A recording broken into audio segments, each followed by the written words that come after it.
The motel sat alone on the side of a long desert highway. No nearby town. No gas stations. No restaurants. Just miles of cracked asphalt stretching across dry, empty land that seemed to go on forever. The sign outside flickered constantly, buzzing like an insect trapped inside a jar. Sunset Valley Motel, vacancy. Half the letters barely worked. The neon light sputtered on and off, casting weak red flashes across the dusty parking lot. Every time the sign blinked, the empty highway looked like it was breathing in the darkness.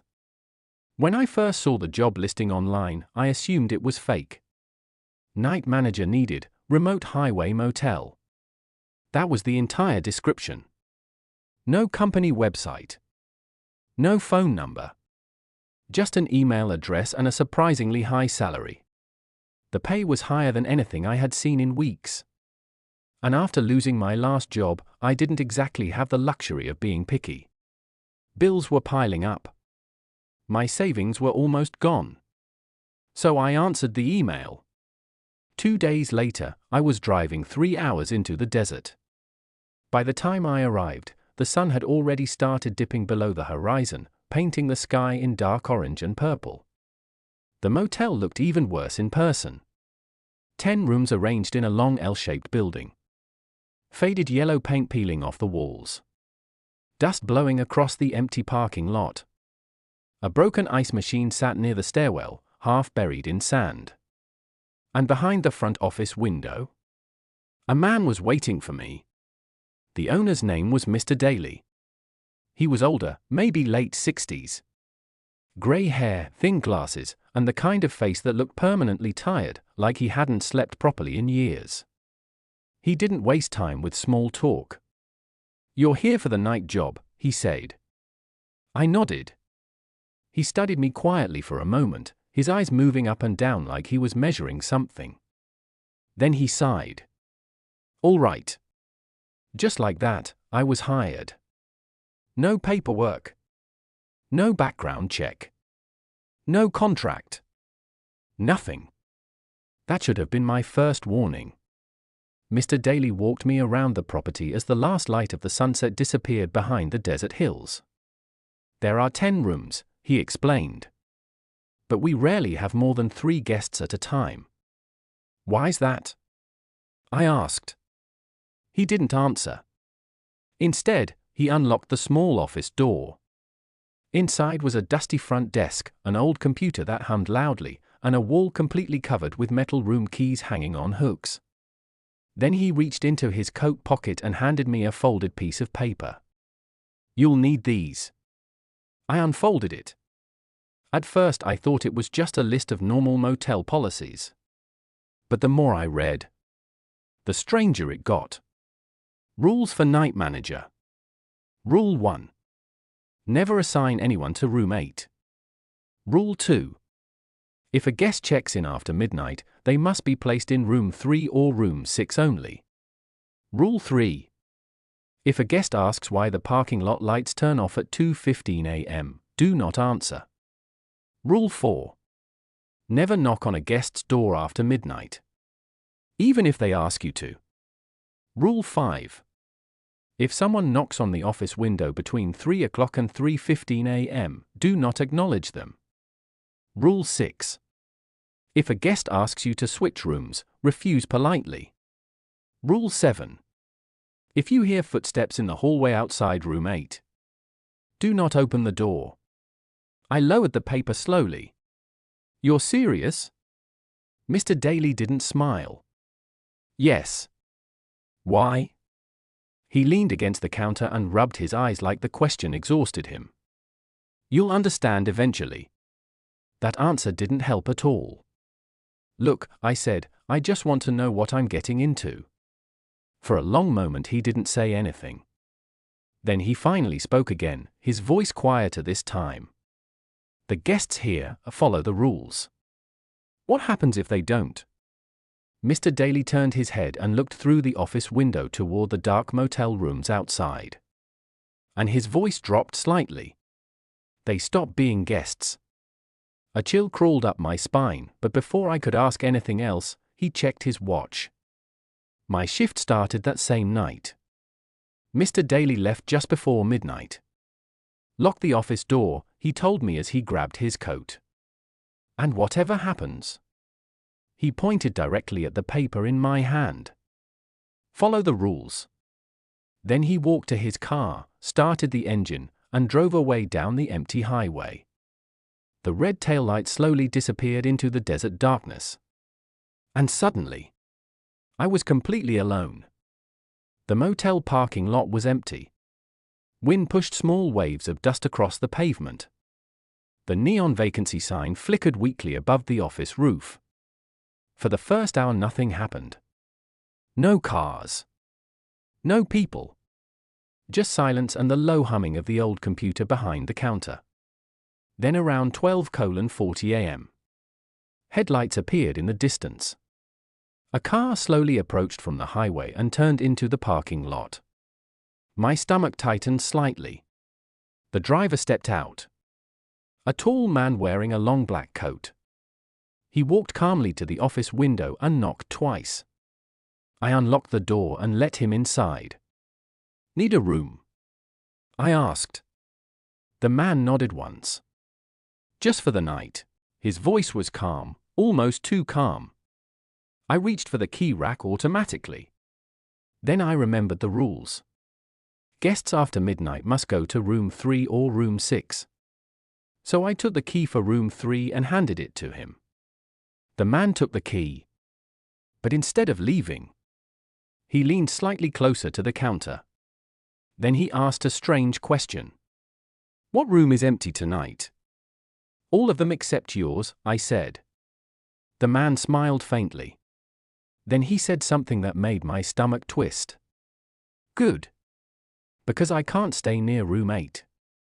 My hand slowly tightened on the edge of the counter. How do you know about that room? The man didn't answer. Instead, he slowly turned his head and looked down the long motel hallway outside. Then he whispered quietly. Because sometimes the door opens. The man with the black coat took the key to room 3 and walked outside without another word. I watched him through the office window as he crossed the dusty parking lot. The wind had started picking up, pushing thin lines of sand across the cracked pavement like pale snakes slithering through the dark. The motel sign buzzed faintly above him, flickering between half-lit letters. Sunset Valley Motel, vacancy. The man didn't look back at the office once. He walked straight to the door of room 3, unlocked it, and stepped inside. The door shut. And just like that, the motel became silent again. For the next few minutes nothing happened. No cars passed on the highway. No lights flickered in the rooms. No footsteps. Just the quiet hum of the old ceiling fan spinning above the counter. I sat down behind the front desk and stared again at the sheet of paper Mr. Daly had handed me earlier that evening. 7 rules. 7 strange, oddly specific rules. The longer I looked at them, the less sense they made. Rule 1, never assign anyone to room 8. Rule 2, guests after midnight must stay in room 3 or room 6. Rule 3, if a guest asks why the parking lot lights turn off at 2:15 a.m., do not answer. Rule 4, if you hear scratching behind the soda machine, ignore it. Rule 5, ignore anyone knocking between 3 o'clock and 3:15 a.m. Rule 6, do not open room 7 if the hallway lights are off. Rule 7, if you hear footsteps outside room 8, do not open the door. I leaned back in the chair and rubbed my eyes. Who even writes rules like that? Sure, the place was creepy. Old roadside motels always were. But creepy didn't mean supernatural. Most of these rules probably existed because of weird guests, drunk travelers, or some long-forgotten incident. That's what I told myself. Then the second car arrived. Headlights appeared on the dark highway and slowly turned into the parking lot. The vehicle rolled to a stop near the office. The clock on the wall read 1:20 a.m. This one was an old pickup truck. The engine coughed twice before shutting off. A woman stepped out. She looked older, maybe in her late 60s. She wore a thick grey sweater despite the warm desert air, and her shoulders sagged like someone who had been driving all night without rest. She walked slowly to the office door and knocked gently. I opened it. "Evening," I said. "Need a room?" "Yes," she replied quietly. Her voice sounded dry and tired. "Just until morning." I reached for the keys hanging behind the desk. For a moment my hand hovered near several different ones. Then I remembered the rules. Guests after midnight must stay in room 3 or room 6. Room 3 was already taken. So I grabbed the key labeled 6. "Here you go," I said. The woman took the key carefully. But before leaving, she paused. Her eye shifted past me, toward the row of motel rooms outside. "How many guests tonight?" she asked. "Just one other," I said casually. Her expression changed immediately. Not fear, but something close to it. "What room?" she asked. 3. She stared at me for a second. Then she nodded slowly. "That's good." Something about the way she said that made my stomach tighten. "Why?" I asked. The woman hesitated. Then she leaned closer across the counter. Her voice dropped to a whisper. "Because that means nobody is in room 7. My throat felt suddenly dry. "What's wrong with room 7? She didn't answer right away. Instead, she glanced once more toward the row of dark motel rooms outside. Then she whispered something that made the skin on my arms crawl. "Room 7 shares a wall with room 8. Before I could ask anything else, she turned and walked back outside. I watched her cross the parking lot and unlock the door to room 6. The light inside flicked on briefly before the curtains closed. Now 2 rooms were occupied. Room 3. Room 6. Everything else was empty. Or at least, that's what I thought. Around 2:10 a.m. I stepped outside for a moment. I needed some air. The night had grown colder. The desert highway stretched into darkness in both directions, empty and silent. Not a single pair of headlights appeared anywhere along the road. Above me, the parking lot lights buzzed softly. Then I remembered Rule 3. If a guest asks why the parking lot lights turn off at 2:15 a.m., do not answer. I looked up at the lights. They looked ancient.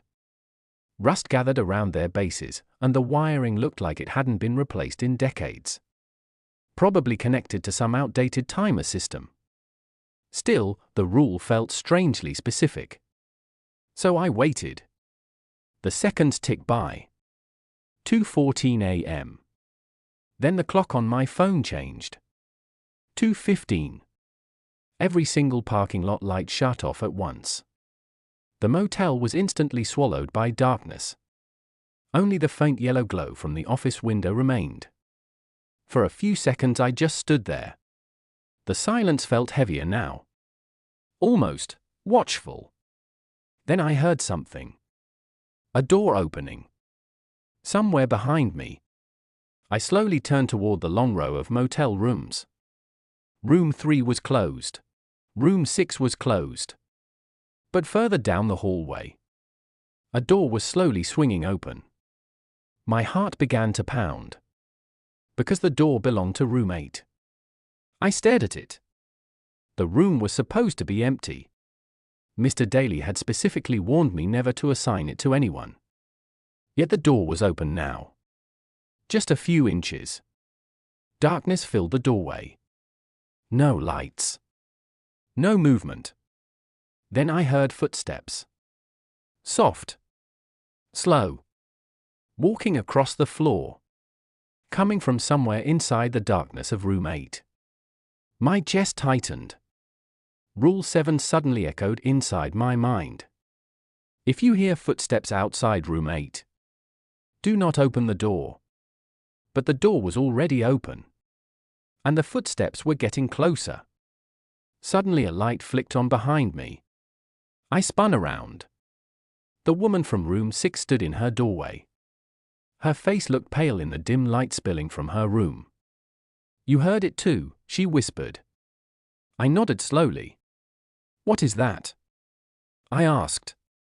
She didn't answer right away. Instead, she stared at the open doorway of room 8. Then she said something that made the hair on the back of my neck stand straight up. "That's not someone leaving the room." The footsteps stopped. The entire motel hallway fell into complete silence. Then, from the darkness inside room 8, someone knocked softly. 3 slow taps. Tap. Tap. Tap. And a voice whispered from the darkness. "Front desk." A pause. Then the voice spoke again. "I'd like a room." For a few seconds, nobody moved. The motel hallway was completely dark except for the faint glow spilling out of the office window. Room 8's door remained slightly open. And from inside that darkness, the voice had spoken. "Front desk." "I'd like a room." The woman from room 6 took a slow step backward. Her face had turned pale. "You didn't answer it, right?" she whispered. "No," I said quickly. "Good," she replied. "Don't." We both stood there staring at the doorway. Nothing moved. No footsteps. No breathing. Just the open door. Then, slowly, it creaked shut.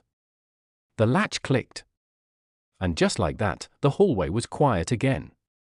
The woman didn't say anything else. She simply returned to her room and locked the door. I stood outside for another minute before walking back into the office. My heart was still racing. I tried telling myself it was probably just an old building. Loose hinges. Strange acoustics. But deep down, I knew that wasn't true. Because the voice inside room 8 had sounded calm. Patient. Like it had expected someone to answer. Back inside the office, I sat down behind the counter and opened the old motel computer. The system looked ancient.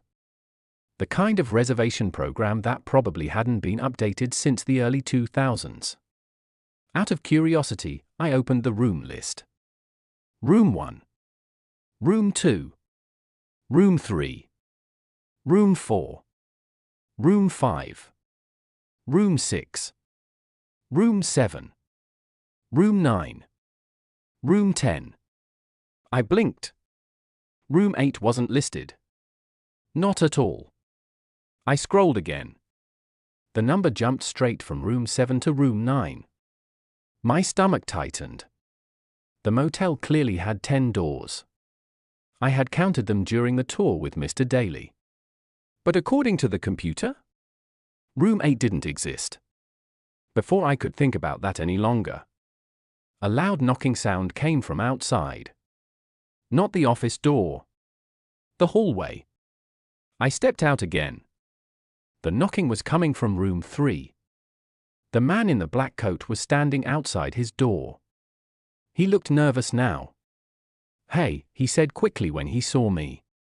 "I need to check out." My eyebrows lifted. "It's 2 in the morning." "I know." He glanced down the hallway toward room 8. Something opened a door. My stomach dropped. "You heard that too?" "Yes," he said quietly. Then he leaned closer. "And I heard something else." "What?" The man lowered his voice. "Someone knocking from inside the walls." The word sent a cold chill through my chest. "What do you mean inside the walls?" He shook his head. "I don't know." Then he handed me the key to room 3. "I'm leaving." "You can't get a refund at this hour," I said automatically. "I don't want one." He started walking toward his car. But before he reached it, the woman from room 6 opened her door again. "You can't leave," she said firmly. The man stopped. "What?" "You heard the rule." He frowned. "What rule?" She pointed toward the hallway. Once you check in after midnight, you stay until morning. That's ridiculous, the man snapped. I'm leaving. The woman shook her head slowly. If you leave now, it might follow you. Silence filled the parking lot. The man looked back at me. You believe that?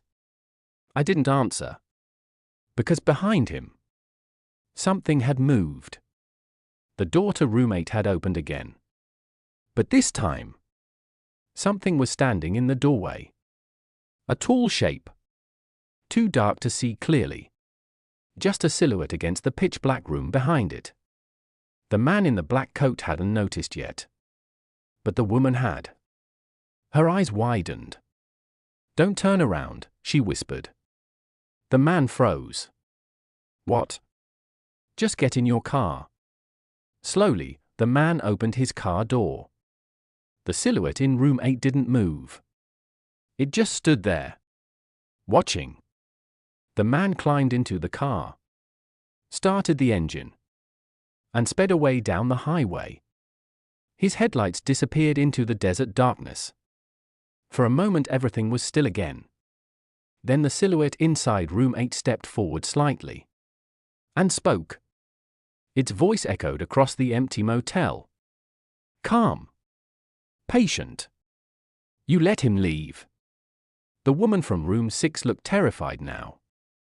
That's bad, she whispered. What happens now? I asked. She didn't look away from room 8. Her voice trembled when she answered. Now it needs a new guest. And the silhouette slowly turned its head toward me. The silhouette in the doorway of room 8 slowly turned toward me. Even in the darkness, I could feel it looking directly at me. Not just in my direction. At me. My chest tightened as a cold pressure settled behind my ribs. The motel hallway was dim, lit only by the flickering neon sign outside that bled weak red light through the dusty windows. Every shadow looked deeper than it should have. The woman from room 6 stepped backward into the light spilling from her room. Her face looked tense, her eyes fixed on the shape standing inside room 8. Her voice dropped to a whisper. Go inside the office. What? I asked, barely moving my lips. Now. There was something in her tone that made my instincts take over before my brain had time to argue. I turned quickly and hurried across the small courtyard toward the office door. My hand shook as I stepped inside and pulled the door shut behind me. The lock clicked into place. Through the office window I could still see the hallway and the row of motel doors stretching into the darkness. Room 8's door stood open. But the silhouette was gone.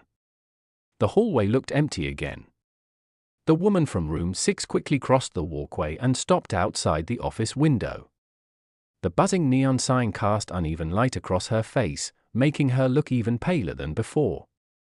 You shouldn't have let him leave, she said quietly. I didn't know I wasn't supposed to, I replied. That's one of the rules. My stomach tightened. I grabbed the crumpled sheet of paper Mr. Daly had given me earlier and spread it out on the counter again. Rule 1. Rule 2. Rule 3. I read through the short list again, my eyes moving faster this time. There was nothing about guests being unable to leave. That rule isn't on here, I said. The woman nodded slowly. Because that rule is for the guests, not the manager. A cold, heavy feeling crept into my stomach. What happens when someone leaves? I asked. She didn't answer right away. Instead, she glanced down the hallway again, like she expected something to appear at any moment. Then something else takes their place. My mouth went dry. What do you mean? Before she could respond, she asked me something strange. How long have you worked here? About 4 hours. Her expression darkened instantly. That means you don't know what happened to the last night manager. I shook my head. No. What happened to him? She leaned slightly closer to the window and lowered her voice. He opened room 8. For a moment I wasn't sure I'd heard her correctly. What does that A sudden sound interrupted us. Knocking. Not from the hallway. From the office window. Both of us froze. 3 slow taps echoed through the quiet night. Tap. Tap. Tap. My heart nearly stopped. Very slowly, I looked down at the rule sheet again. Rule 5. If someone knocks on the office window between 3 o'clock and 3:15 a.m., do not acknowledge them. My eyes drifted toward the old wall clock hanging above the filing cabinet. The red digital numbers glowed softly in the dark. 3 a.m. The knocking came again. Tap. Tap. Tap. My body felt stiff as stone. I forced myself to keep my eyes down on the paper, refusing to look toward the glass. But the woman from room 6 had already turned toward the window. Her face drained of color. "Oh no," she whispered. "What?" I asked quietly. "You looked." My stomach tightened. "I didn't look yet." She slowly shook her head. "It doesn't matter." The knocking stopped. For several long seconds, the motel sat in complete silence. Then something scraped slowly across the outside of the window. A long dragging sound. Like fingernails sliding across glass. My skin crawled. A low voice spoke from the darkness outside. "Front desk." My hand clenched the edge of the counter. The voice sounded familiar. Too familiar. "Can I check in?" The woman from room 6 stared at the window in pure horror.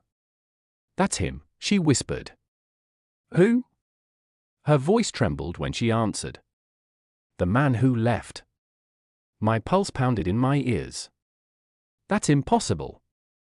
Outside, the scratching sound continued slowly across the glass. "Patient. Steady. Please?" The voice sounded exactly like the man in the black coat. "I forgot something." The woman shook her head desperately. "Don't answer." I wasn't going to. But the voice outside spoke again. "Quieter this time. Closer to the glass. You already let me leave." My throat tightened as a chill spread through my arms. So now. The scratching stopped. The voice whispered something that made my blood run cold. "Let me back in." Suddenly the hallway lights flickered violently. Both of us turned toward the row of motel doors. The door to room 8 slowly creaked open again. But this time something else stepped out. Not the shadow we had seen earlier. This figure looked human. Almost. Tall. Thin. Its limbs moved in stiff, jerky motions. Like someone learning how to walk for the first time. It stepped into the dim motel lights. And the air left my lungs, because the figure looked exactly like the man who had driven away earlier. Same black coat. Same height. Same face. But his eyes were completely black. Empty. The woman from room 6 whispered under her breath. "You shouldn't have let him leave." The figure slowly turned its head toward the office. Then it began walking in our direction. Each step slow. Unnatural. At the same time, the voice outside the window spoke again. Soft. Almost amused. "There's room." A long pause followed. For one more guest. The thing that looked like the man from room 3 kept walking toward the office. Slow. Unnatural. Like its body wasn't fully used to moving yet. The hallway lights flickered weakly as it passed beneath them, buzzing like dying insects. Every step it took seemed slightly delayed, as if something inside it was learning how human movement worked in real time. Behind me, the scratching at the office window had stopped. But the silence didn't make me feel better. If anything, it felt worse.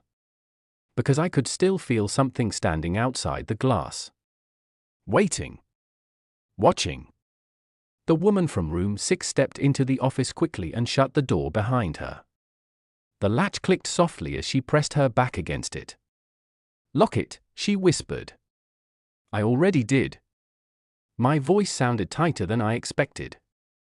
We both stood there for a moment, staring through the dusty office window toward the parking lot and the dim motel hallway beyond it. The figure was halfway across the lot now. Still moving. Still coming straight for us. The wind dragged sand across the pavement in thin, whispering lines, but the thing walking toward the office didn't react to it at all. It just kept walking. Is that him? I asked quietly. The woman from room 6 shook her head immediately. No. Her answer came too quickly. Too certain. Then what is it? I asked. She hesitated before speaking again. For a few seconds she simply watched the figure, her face pale in the flickering light. Then she said something that made my stomach twist. That's what happens when someone leaves after midnight. My eyes moved automatically toward the dark highway beyond the motel. The real man had driven away at least 10 minutes ago. His car had disappeared into the desert darkness without slowing down. If he was still alive, he would already be miles away by now. So what is that thing? I asked again. Her voice dropped lower. It's what the motel makes to replace him. The words hung in the air like a bad smell. Outside, the figure stopped walking. It stood just a few feet from the office door now. For a moment it didn't move at all. Then slowly, almost politely, it raised its hand and knocked. 3 slow taps echoed through the quiet motel. Tap. Tap. Tap. The exact same pattern from earlier. My lungs felt tight as I held my breath. The woman leaned slightly over the counter toward me. Don't open it. I'm not going to. Outside the glass, the figure tilted its head. Then it spoke. Its voice sounded almost human. Almost. But something about it was off. Too flat. Too calm. Like someone reading from a script without understanding the words. I need a room. Neither of us moved. The figure continued speaking.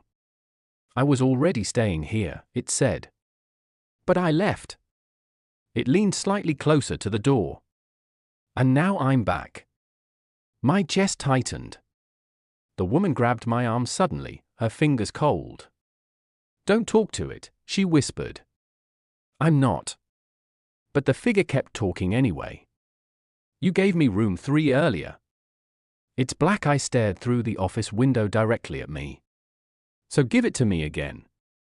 Something about that made my gaze drift toward the computer behind the counter. The reservation screen was still open. But something had changed.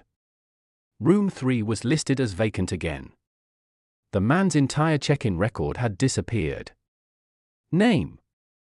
Payment. Timestamp. All gone. Like he had never checked in at all. My pulse quickened. What happens if I refuse? I whispered. The woman didn't answer immediately. She kept watching the figure standing outside the office door. Finally she spoke. If it doesn't get a room, it'll take one. A cold chill slid down my spine. You mean it'll break in? She shook her head slowly. No. Then she lifted her hand and pointed toward the hallway. Look. I followed her finger. Every motel door was closed. Room 1. Room 2. Room 3. Room 4. Room 5. Room 6. Room 7. Room 9. Room 10. But something felt different now. Something subtle. Something wrong. The spacing between the doors didn't look the same anymore. Then I saw it. Right between room 7 and room 9. There was a door. A door that hadn't been there before. The metal number hanging from it was slightly crooked. My throat tightened. That wasn't there earlier. The woman nodded slowly. It is now. My chest felt heavy. You mean the motel just added a room? She shook her head again. No. Then she looked directly at the figure standing outside the office. The motel didn't add a room. Her voice dropped to a whisper. It added a guest. Outside, the figure knocked again. Harder this time. Tap. Tap. Tap. Then it smiled faintly. Front desk. Its black eyes locked onto mine. Check me in. Behind me, the computer suddenly made a soft notification sound. I turned slowly. A new reservation had appeared on the screen. Guest name, unknown. Room number, 8. Check-in time, 3:07 a.m. And the status read, occupied. The woman from room 6 leaned closer to the screen and whispered something that made my heart sink. That means it already checked in. My mouth felt dry. How? Her answer was barely audible. It used your name. Right then, the hallway lights flickered again. And the door to room 8 slowly creaked open. The sound echoed down the empty corridor. Something moved inside the room. Something heavy. Something breathing. Slow. Deep. Wet. The figure standing outside the office turned its head toward the hallway. Then its smile widened. Good, it said softly. The room is ready. From the darkness of room 8. Something began walking out. The door to room 8 creaked wider, revealing nothing but an endless pool of darkness inside. The hallway lights flickered, throwing jagged shadows across the peeling wallpaper and the cracked linoleum floor. Yet even in the dim glow, I could hear it, footsteps. Slow. Heavy. Deliberate. Not quite human. My skin prickled as each step echoed, bouncing off the walls, rolling toward me like a living wave of dread. The figure outside the office door smiled faintly, its black eyes catching the neon light that buzzed overhead. There was something wrong about the smile, a tilt too wide, too deliberate, as if the shape of its mouth had been forced by some unseen hand. The woman from room 6 pressed closer to the counter, her voice trembling as she whispered, "The room chooses its guest. And once it chooses, it can't be refused." I swallowed hard, my throat tight. Chooses? What do you mean? She shook her head slowly, eyes darting toward the dark hallway where the shadows thickened unnaturally. Room 8 isn't a normal room. It's alive. Part of this motel. It wants something every night. Something it cannot take from just anyone. It selects. A cold weight settled in my chest like a slab of ice. My hand clenched the edge of the counter, nails biting into the worn plastic. What does it want? Energy, presence, the tension. Whatever you call it, she murmured, glancing toward the hallway as the air seemed to grow heavier. The guests are vessels. And if they break the rules, her voice dropped to a shivering whisper. It replaces them. A low, creaking groan came from the hallway, long and deliberate. I froze. Slowly, one by one, the other doors began moving. Room 1. Room 2. Room 3? Each creaked open to reveal motionless silhouettes, dark and empty, yet I felt their gaze, sharp and insistent, boring into me. They weren't alive, not exactly, but they weren't empty either. Something lingered there, waiting, hungry. "They're waiting," she said, her voice barely audible over the sudden, oppressive quiet. "If you let the rules slip, they take what they want. And the rules, they are absolute." My pulse thundered in my ears. I forced my gaze to room 8. The darkness inside shifted. Slowly, it began to stretch forward, long limbs unfolding in unnatural angles, bending as though ink had dripped from the ceiling and taken form. Its head tilted impossibly, like it was examining me from a perspective no human should ever see. Whispers began, faint at first, like air moving through cracks. Then voices emerged, fragmented, distorted. I recognized them. The first man who had vanished, warped, broken, bleeding through the walls of sound. They circled me, a chorus of menace. "Welcome," it hissed, all at once and from everywhere. "You are next." The woman grabbed my arm with sudden strength, yanking me backward. "You have to check it in. Acknowledge it." Her eyes were wide, frantic. "Type the rules, or it will take more than just the guest." My hand shook violently as I looked at the counter. The computer screen glared back at me. Room 8, active. Occupied. I had to act. Anything. My fingers hovered, trembling, then I typed a single line, my name. Pressed enter. For a moment, the shadow froze, limbs twitching unnaturally. Then it smiled. Wide. Wrong. Not human. The other doors slammed shut with a deafening crack, yet the silhouettes didn't retreat. They pressed against the walls, faces forming, vanishing, whispering my name from every corner of the hallway. Their presence was suffocating, patient, eternal. The woman's voice broke through my panic. 9 rules. 9.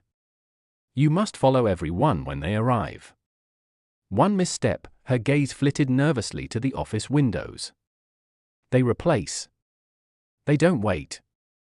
I swallowed, nodding, though the icy weight of dread was paralyzing. I only know the first rule. The sheet, it's incomplete. Her lips tightened into a thin line. The rest, you'll learn. If you survive tonight. Another creak came from room 8. The shadow moved closer, limbs stretching and retracting like black liquid, testing the boundaries of the office glass. The room dropped several degrees in temperature, frost began to crawl along the edges of the window, and my breath puffed white into the cold air. The whispers solidified into words I could understand now: check in, or be replaced. I could not move. My mind screamed to flee, but my body refused. The woman's grip tightened. Type your name. Now. Type it, or it takes you. I forced my fingers across the keyboard, each keystroke burning like fire. My full name appeared on the screen, blinking in red. The shadow paused, head tilting, its limbs retracting just enough to vanish into the hallway, but I knew it would return. Always. The woman exhaled, whispering her final warning. They are patient, eternal. But they follow rules. You've made your first step. Follow the rest, or you won't be here tomorrow.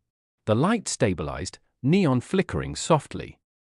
The hallway seemed normal, still, empty, deceptively quiet. For now. I sat frozen behind the counter, staring at the glowing room 8 on the computer screen. My fingers still hovered over the keyboard. My heart pounded as though it wanted to escape my chest.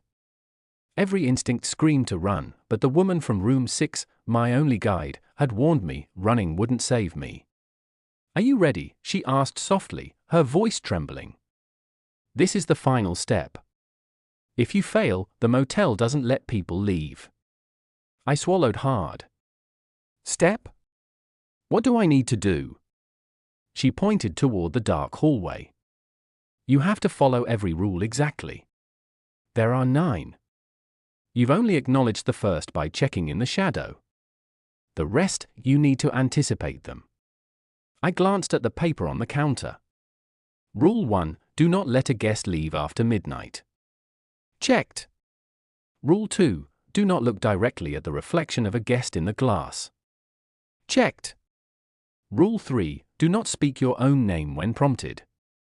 Checked. But the other 6? I didn't know. And I knew that ignorance would cost me dearly. A sudden noise made me jump. A low, dragging sound echoed down the hallway. Room 8's door slowly creaked open again. This time, the shadow inside was moving faster, its shape stretching unnaturally as it glided toward the office. The woman grabbed my arm again. Remember. Rule 4, acknowledge the guest by typing its name. Do not speak it. Rule 5, do not respond to your own voice. Rule 6, never leave the office alone. Rule 7, do not let the lights go out. Rule 8, always let the clock strike the hour before acting. Rule 9, never, ever lock the doors at the wrong time. My blood ran cold. 9 rules. I'd barely managed the first 3.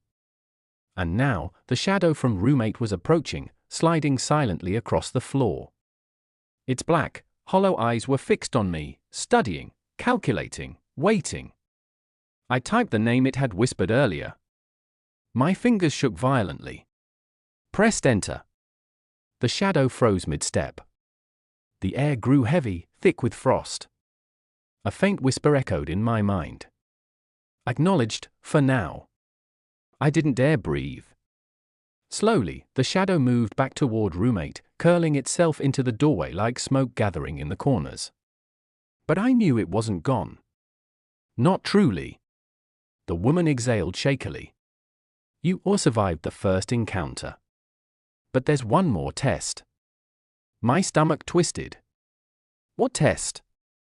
Her eye scanned the hallway, narrowing. The motel, it's alive. It feeds on the rules. Every guest, every check-in, every acknowledgement keeps it balanced. But it also tests the manager. You. Tonight, it's testing you. You must maintain order, follow the rules precisely, or you'll be replaced. A sudden crash from the hallway made me jump. One of the room doors slammed open violently, room 3, and the shadows inside stretched outward, pressing against the hallway walls. But they didn't move toward the office. They waited. Patiently. Watching. The woman whispered urgently. Keep calm. Do not make a sound. Wait until the clock strikes 4 a.m. Then type the remaining guest check-ins exactly as they appear. I glanced at the clock. 3:59 a.m. 1 minute. My hand shook violently. I watched the shadows shift slightly, stretching along the walls, twisting unnaturally. The digital clock flicked. 4 a.m. A soft ping echoed from the computer. New check-ins appeared, room 1. Room 2. Room 3, all the way to room 10. Each name glowed red. I typed them, one by one, my fingers trembling, whispering no words, keeping my voice silent. As I pressed enter on the last check-in, the shadows froze. The hallway went silent. The neon flickered once, twice, then stabilized. The air lightened. The woman exhaled slowly. You did it. For now. I sank into the chair, exhausted. For now? She nodded. The motel never stops. It never forgets. Tonight, you passed. But every night, it will test you again. And each time, the rules may change. I realized, then, that the motel was never a building. It wasn't just a workplace. It was a living entity, patient, eternal, and it demanded obedience. One slip, and it would replace you. Permanently. I looked toward room 8 one last time. Its door slowly closed by itself. The shadows inside seemed to sigh. And I understood, the motel had accepted me, but it hadn't forgiven me. The woman from room 6 placed a hand on my shoulder. You'll survive tonight. But remember, never forget the rules. Never break them. And never, ever try to leave before your shift ends. I nodded silently. My body exhausted, my mind racing. Outside, the neon sign flickered, casting long, uneasy shadows across the cracked pavement. The motel waited patiently, as it always did. And I knew, deep down, I would never truly be alone there.